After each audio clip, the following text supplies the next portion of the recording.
بسم اللہ الرحمن الرحیم۔ یہ مشہور زمانہ وہی گولڈن ہارن ہے جسے اردو میں شاخ زرین کہا جاتا ہے۔ القرن الذهبی عربی میں اس کا نام ہے۔ یہ دو سمندر ہیں، بحر اسود اور بحر مرمرا۔ ان کو چھوٹی سی آبنائے ملاتی ہے۔ جب بیچ میں خشکی زیادہ ہو اور پانی کا پاٹ کم ہو اور دو پانی مل رہے ہوں تو اس کو آبنائے کہتے ہیں جغرافیہ کی اصطلاح میں۔ تو آبنائے باسفورس بحر اسود اور بحر مرمرا کو ملاتی ہے، اور اسی آبنائے باسفورس کے اندر ایک خلیج کٹتی ہے جو سینگ کی شکل کی ہے۔ یہ آپ دیکھ رہے ہیں ذرا سے، اس میں بل ہے۔ یہ قسطنطنیہ کی تیسری سرحد کو پانی کی شکل دے دیتی ہے۔ قسطنطنیہ کے جو شہر تھا قدیم سے واقع، اس کے تین طرف پانی تھا، چوتھی طرف یورپ کا بر اعظم تھا خشکی۔ ایک طرف یہی خلیج زرین کا پانی ہے، یعنی آپ یہ جو پانی کے پار دیکھ رہے ہیں نا، یہ قسطنطنیہ کے باہر تھا کسی زمانے میں، اور وہاں سے اس پانی کو پار کر کے ادھر شہر کے اندر آنا ایک ناممکن جیسی بات تھی، کیونکہ بیچ میں یہ کشتیاں کھڑی رہتی تھیں، اور انہوں نے ایسا طریقہ ایجاد کیا تھا اس زمانے میں بارود بنانے کا کہ وہ پانی میں پھینک دیتے تھے گولا، اور اس کو پانی سے نہیں بجھایا جا سکتا تھا، پانی اور بھڑکاتا تھا اس آگ کو۔ اس کا توڑ صرف امیر تیمور نے دریافت کیا تھا، اس نے کہا اس کو مٹی سے بجھاؤ، تو بجھ گئی تھی۔ اچھا، ہاں خیر، تو یہ ایک طرف سے تو اس خلیج نے اس کو تحفظ دیا ہوا تھا، دوسری طرف سے قسطنطنیہ یہی کہلاتا تھا؟ یہ جس میں ہم کھڑے ہیں یہ پرانا قسطنطنیہ ہے اصل، اچھا، یہاں صلیبیوں کا مرکز تھا کسی زمانے میں، اور 2000 سال تک وہ رہا۔ دوسری طرف سے ابنائے باسفورس اور تیسری طرف سے مرمرا، تین سمندروں نے یا دو سمندروں اور ایک خلیج نے اس کو گھیرا ہوا تھا۔ تو اس پر حملہ ہو سکے تو صرف خشکی کی جانب سے، تو پورا قلعہ اور پورے محافظین و مدافعین وہ اسی طرف آ جاتے تھے، خشکی کی جانب، تین طرف سے اس کا کچھ نہیں بگاڑا جا سکتا تھا۔ ابنائے باسفورس کھلی تھی، اس میں اگر آ بھی جاتے عثمانی مجاہدین، بحر مرمرا کی طرف سے آ بھی جاتے اگر، تو ان کو پانی کی کشتیوں کے ذریعے سے محاصرہ کرنا پڑتا تھا، وہ کمزور محاصرہ تھا۔ اچھا، اور اس تیسری طرف سے تو کر ہی نہیں سکتے تھے، کیونکہ باسفورس سے جب خلیج یہ کٹ کر اندر آتی ہے تو وہاں انہوں نے زنجیرہ ڈال رکھا تھا، اور بڑے بڑے جہاز وہ تھوڑا آگے جا کر دائیں طرف، یہ جو جا رہے ہیں نا ہم، جی، تو تھوڑا آگے جا کر زنجیرہ ڈالا ہوا تھا، دائیں طرف بائیں طرف یہ آگے جا کر ختم ہو جاتی ہے۔ اچھا، ہاں ختم، وہاں تفریقہ ہے، یعنی اس طرف سے ختم ہو جاتی ہے؟ ختم، اچھا، یہ خلیج ہے نا، یعنی سینگ کی شکل کی پتلی خلیج ہے، آگے جا کے ختم، دائیں طرف یہ آگے جا کر سمندر سے مل جاتی ہے۔ تو وہاں سمندر سے جہاں اندر کٹ آتا ہے وہاں پر زنجیرہ باندھا ہوا تھا، اور اس پوری خلیج میں کشتیاں گشت کرتی تھیں، تو ممکن ہی نہیں تھا حملہ۔ تو سلطان فاتح نے خشکی کی طرف سے اپنی تیاری پوری رکھی، ٹھیک ہے جی، اور پانی کی دو بڑے جو بھاؤ تھے اس میں بھی جنگی کشتیاں اس نے تیار کر لی۔ مشکل اس طرف سے تھی کہ یہ بالکل چوتھی طرف محفوظ تھی، اس طرف ان کو کوئی محافظ لگانا ہی نہیں پڑتا تھا، جیسے پاکستان کی سرحد جو افغانستان سے لگتی ہے وہ بالکل محفوظ ہے، اس طرف کوئی لگانا ہی نہیں پڑا آپ کو کوئی محافظ۔ یہ مطمئن تھے یہاں سے نہیں ہو سکتا، تو جیسے ہی حملہ محاصرہ شروع ہو تو سارے وہاں پہنچ جاتے تھے خشکی کی طرف دفاع کرنے، تو کچھ بھی نہیں ہو سکتا تھا ان کا۔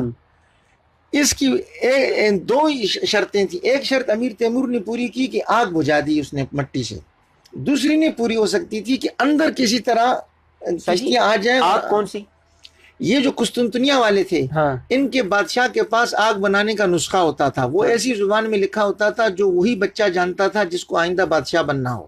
اچھا، ہاں، وہ اس زبان میں وہ آگ ایسی تھی کہ پانی میں جب ڈالو دشمن پر پھینکو، وہ اس کو بجھانا چاہے گا پانی سے تو اور بھڑکے گی۔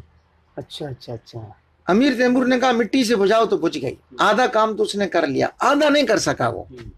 سلطان فاتح نے دوسرا آدھا کیا، وہ خلیج کے پار جو آپ گلاتا ٹاور دیکھ رہے ہیں نا، وہ ٹاور کھڑا ہے سامنے، وہ سامنے یہ چونچ اٹھی ہوئی، یہ تقسیم کا علاقہ ہے آج کل۔ اب یہ آپ دیکھیں کتنا ناہموار ہے، یعنی زمین سے اوپر آپ دیکھیں اونچائی جا رہی ہے، پھر ترائی ہے، پھر اونچائی ہے، پھر ٹاور ہے، پھر تو اس نے وہ بڑے سمندر سے پھٹے بچھائے یہاں تک، ناپ لے لیا اس نے اور روٹ طے کر لیا، یعنی راستہ کس رخ پر بنے گا، اس کی اونچائی نیچائی ناپ لی ساری، اور پھٹے اتنے تیار کر لیے اور اتنی چربی بھی تیار کر لی، وہ مل کر رکھی گئی پھٹوں کو، اور اتنی کشتیاں بھی تیار کر لی گئیں جو ادھر اتاری جانی تھیں، اور اتنے بندے بھی طے کر لیے گئے جو ان کو کھینچنے کی مشق رکھتے تھے۔ تو مغرب کو انہوں نے یہ شروع کیا اندھیرا ہوتے ہی کہ پھٹے بچھاؤ جی، آپ تیار پھٹے بچھا دیے، چربی مل دی گئی، کشتیاں چڑھائی گئیں، 10 ادھر سے 10 ادھر سے، 20 آدمی ایک کشتی کو کھینچتے کھینچتے لائے، یہی سامنے جو آپ جگہ دیکھ رہے ہیں تقریباً یہیں پر اندر اتار دی ہے۔ اچھا، تو صبح جب ہوئی تو یہ حیران رہ گئے کہ یہ پیچھے سے گھوم کر کہاں سے آ گئیں کشتیاں، زنجیرے پہ کھڑا ہے سر جی پہاڑی کون سی تھی یہ یہاں پر؟ سامنے، یہ تقسیم کا علاقہ، اندازاً یہ علاقہ ہے بالکل، اچھا اچھا، یہ اونچ نیچے آپ دیکھیں نا، مکان دیکھیں کوئی کتنا اونچا، کوئی یہ اصل میں سارا خطہ ہی یہ پوٹوہاری کے ٹائپ کا ہے، یہ ہموار ہے ہی نہیں۔ یہاں سینکڑوں کو شرم نہیں آتی، آج بدقسمتی سے انہوں نے یہاں تقسیم اسکوائر میں یہ بدماشی اور فحاشی کا مرکز بنایا ہوا ہے۔ جس راستے پر سلطان فاتح نے یہ کشتیاں چلا کر فتح کیا، اس پر انہوں نے آج کل یہ حرکتیں کرتے ہیں۔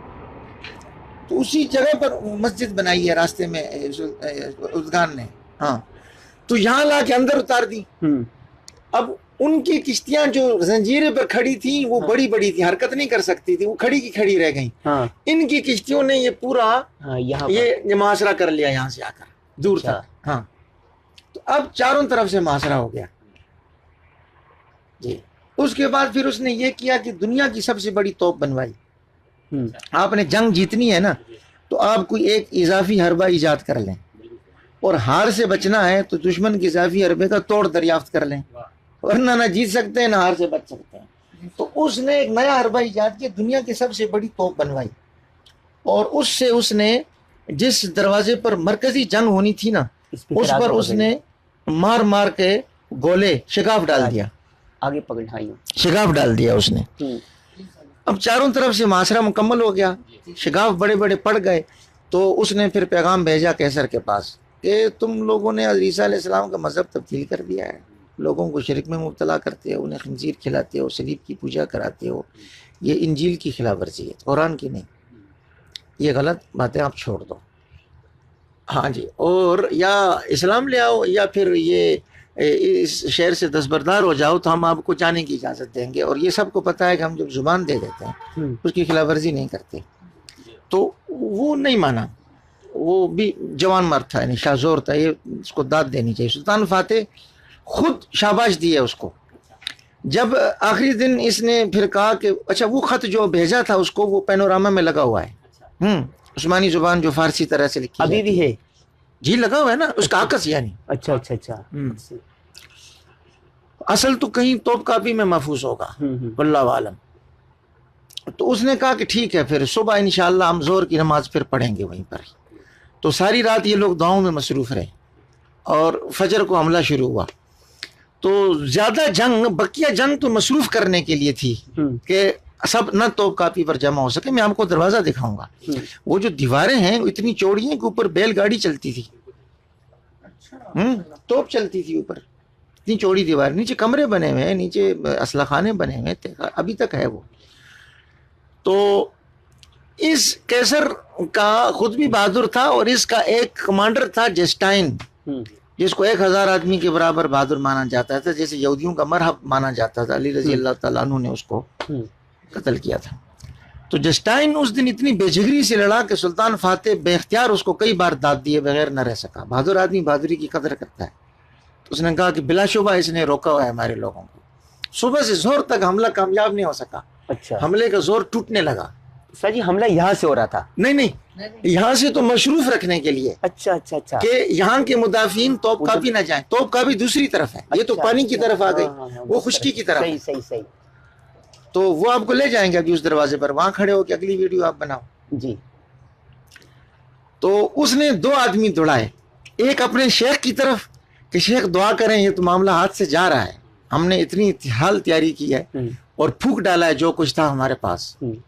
اور دوسرا اپنی ایک خصوصی فوج اس نے بنائی تھی جس کی بے انتہا مراعات تھی، اور اس کے منہ سے نہ نہیں سنتا تھا وہ، کہ کوئی چیز دنیا میں ناممکن ہے یہ میں نہیں سنتا ہوں کسی سے، آپ سے ہے۔ تو دوسری اس کی طرف دوڑائی کہ کس دن کے لیے تمہیں میں نے تیار کیا تھا۔ تو اس فوج کا ایک جتھا تھا 20 آدمیوں کا، اس کا سردار تھا آغا حسن. اس کو غیرت آئی, اس نے 20 آدمیوں سے موت پر بیعت لی اور چڑھ گیا اوپر قلعے پر. تو 18 مار کر گرا دیے گئے, لیکن 2 اوپر پہنچ گئے. اچھا. اب اس میں پینوراما میں اس کی تصویر ہے کہ اس کے آگے پیچھے دائیں بائیں تیر گڑے ہوئے ہیں, لیکن وہ چڑھ گیا اوپر اور اس نے جھنڈا اتار کے پھینک کے جھنڈا لڑا دیا دیوار قسطنطنیہ پر. ہاں, یہ فتح کی علامت ہے کہ آپ کا جھنڈا اتر گیا, دوسرے کا جھنڈا لگ گیا. اس کے بعد پھر حملے میں دوبارہ جان پڑ گئی, اور پھر زوردار میں ان کی ہمت ٹوٹ گئی, کیونکہ قیصر بھی مارا گیا اور اوپر سے جھنڈا بھی لگ گیا. تو ادھر سے جو شیخ کے پاس آدمی پہنچا تو شیخ کے خادم نے کہا کہ شیخ نے منع کیا, اندر آنے کی اجازت نہیں ہے. سلطان, اس نے کہا سلطان نے بھیجا ہے مجھے. کہا سلطان خود آئے تو اسے بھی اجازت نہیں ہے. اللہ اکبر. اس نے کہا لیکن سلطان یہ کہہ رہے ہیں کہ ظہر کا وقت ہو گیا ہے, ابھی ہمارا ہمت ختم ہو چکی ہے, سب پھک گیا اور فتح نہیں ہو رہی ہے, دعا کریں. تو شیخ نے دروازہ کھولا, خیمے کا پردہ اٹھایا اور اسے کہا جاؤ دیکھو تو صحیح کیا ہوا ہے. این اسی لمحے جب وہ وہاں پہنچا, آغا حسن اوپر چڑھ چکا تھا. اللہ اکبر. عجیب و غریب شیخ کا نام کیا؟ شیخ شمس الدین آغا. آپ پوری ترکی میں جو اصلاح پسندوں کے ہوٹل ہیں, حتیٰ کہ بلدیہ استنبول کے ہوٹل, اس میں آپ 2 تصویریں ضرور دیکھیں گے. ایک وہ مجاہدین جو کشتی کو کھینچ رہے ہیں 10 ادھر سے 10 ادھر سے, اور ایک یہ سلطان فاتح جو اپنے کمانڈروں اور اپنے شیخ کے ساتھ کھڑا ہے فتح کے بعد سامنے. یہ 2 تصویریں جگہ جگہ لگاتے ہیں, اور یہ سیکولروں کو بڑی موت آتی ہے, اس سے انہیں برا لگتا ہے.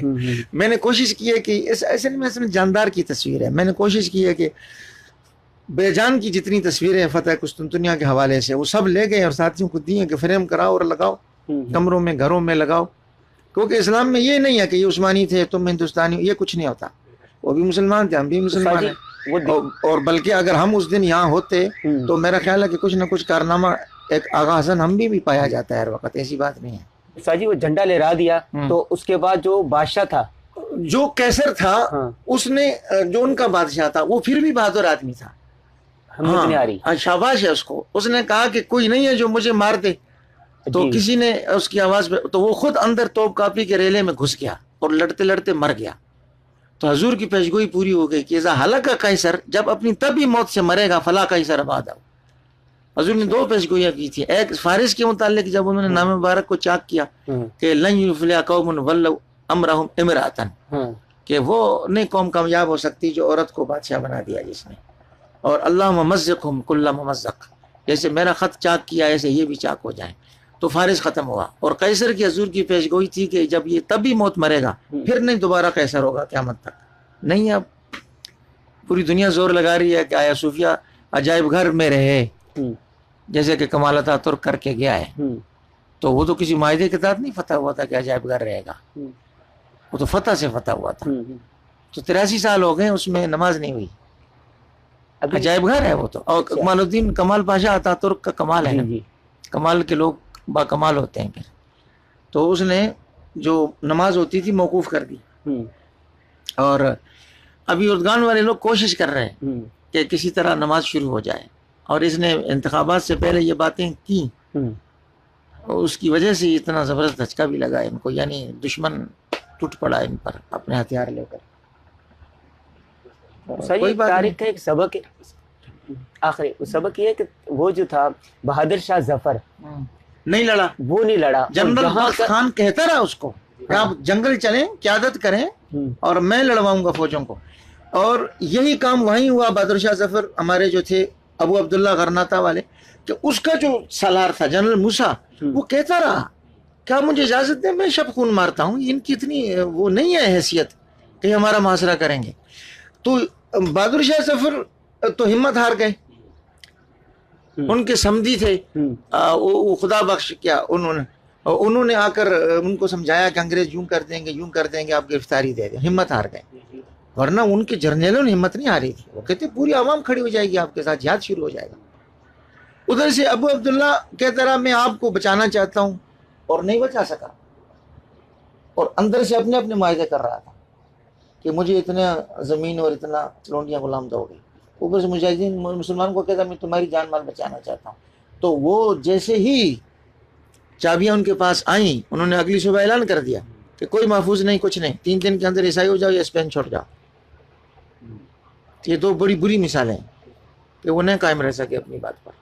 سلطان ٹیپو آخری دم تک قائم رہا. آج تک اس کا نام لیتے ہی دوبارہ ٹیپو پیدا ہو جاتا ہے ایک مسلمان نوجوان کے اندر. بہادر شاہ ظفر بس شاعری ہی کرتے رہے. 4 گز نہ ملی کوئے یار میں. ارے بابا 4 گز کیا 4 مینار پورے آپ کو مل گئے تھے, آپ نے کیوں ان کو سنبھالا نہیں؟ صحیح. مور کی آخری مور کی آخری ابو عبداللہ کی. اچھا اچھا. وہ مسلمان اسپین کا سربراہ جرنیل کہتے رہے ہم شب خون ماریں گے, ایسی تیسی بکھیر کر رکھ دیں گے ان کی, کیا ہو گیا آپ کو؟ نہیں میں آپ کا جان مال بچانا چاہتا. ہمارے ابھی اس کی ایک مثال گزری ہے.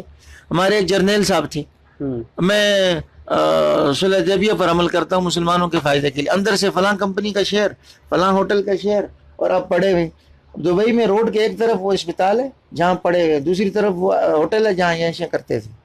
ہوٹل سے اٹھ کر اب اسپتال میں پہنچ گئے. آخری وقت ترکی, آخری وقت یہ بھی مور کی آخری نکلنے والی ہے ایک بار اور. مشرف کی آخری بھی دنیا سنے گی. جی نہیں وہ اتنے لا یموت ولا یحییٰ ترکی سے کی حالت میں ہے, یعنی اس بیماری میں ہے جس بیماری میں مبتلا ہی نہیں ہوتے لوگ. اس دولت کو اب کیا کریں گے آپ, اس خدمت کو کیا کریں؟ ورلڈ جیوش کانگریس کے داعش سے آپ کا خطاب معنی کیا رکھتا ہے, مجھے آپ یہ بتائیں پہلے. کیا معنی رکھتا ہے؟ آپ ایک یونیورسٹی کے کسی شعبے کے آڈیٹوریم میں جا سکتے ہیں اس کے سٹیج پر؟ نہیں جا سکتے. آپ کی فکریاں مہنگی ہوگی نا, تو تب کوئی مطلب ہوگا بلانے والوں کا آپ سے. ورلڈ جیوش کانگریس والوں نے آپ کو بلایا کیوں بھائی, یہ تو بتائیں آپ نے کوئی خدمت ایسی کی نا جس کی عوض میں آپ کو بلاتے ہیں, وہ آپ اس خدمت کو بھگتو. زندگی تو ختم ہونی تھی. ہم نے بھی یہی 10 سال پچھلے گزارے, انہوں نے بھی گزارے, تو سارے پاکستانی تو فقر میں رہے, فاقے میں رہے, عذاب بھگتا. جنرل صاحب نے موج کیے. اب آ گیا وقت لا یموت ولا یحییٰ. ڈاکٹروں کو سمجھ نہیں آ رہی ہے کہ ان کی جان کیسے نکلے, اس کو سمجھ نہیں آ رہی ہے کہ میں آخری وقت ہی توبہ کر لوں. چلو ہم تو کہتے ہیں چلو توبہ کر لے, ہمارا کیا جاتا ہے, توبہ کر لے اللہ بخش دے اس کو. لیکن تلافی میں ساری دولت واپس کرے پاکستان کو. بالکل پھر بات ہے نا, اس سے ایک وقف بنائے. وقف نہیں, پاکستان کے قرضے کی مت اتار دے, ڈیم کی مت میں دے دے, واپس کرے بس. سر ڈیم کی فنڈ تو پتہ نہیں کہاں جاتا ہے. ہاں یہ بھی مصیبت ہے نا. ڈیم نواز شریف آئے, قرض اتارو, ملک سنوارو. میرے مقتدیوں نے خدا کی قسم بینک میں لائن میں لگ کر پیسے جمع کرائے, قرض اتارو ملک سنوارو. اچھا, آج تک وہ کہاں گیا قرضہ؟ صحیح. ترکی سے کیا یہ سیکھ سمجھ نہیں سکتے ہے, وہ امت کدھر گیا؟ مسلمہ کیا سیکھ تو سکتے؟ گناہگار تو ہم ہوئے نا یار. ایک ہی چیز سیکھے کہ آپ لوگ اجتماعیت کو رواج دو اور نفسانیت چھوڑ دو بس. جس کے بعد جو کچھ ہے نا وہ اس میں سے کچھ حصہ اجتماعیت کے لیے نکالے, جو کچھ ہے اس کو مزید ذاتی نفسانی خواہشات پورا کرنے کے لیے نہ استعمال کرے. کچھ خدا کے واسطے اتنا کر لو تو بہت ہے, باقی وہ بڑے کام نہیں چھوٹے کاموں سے ہوتے ہیں پھر.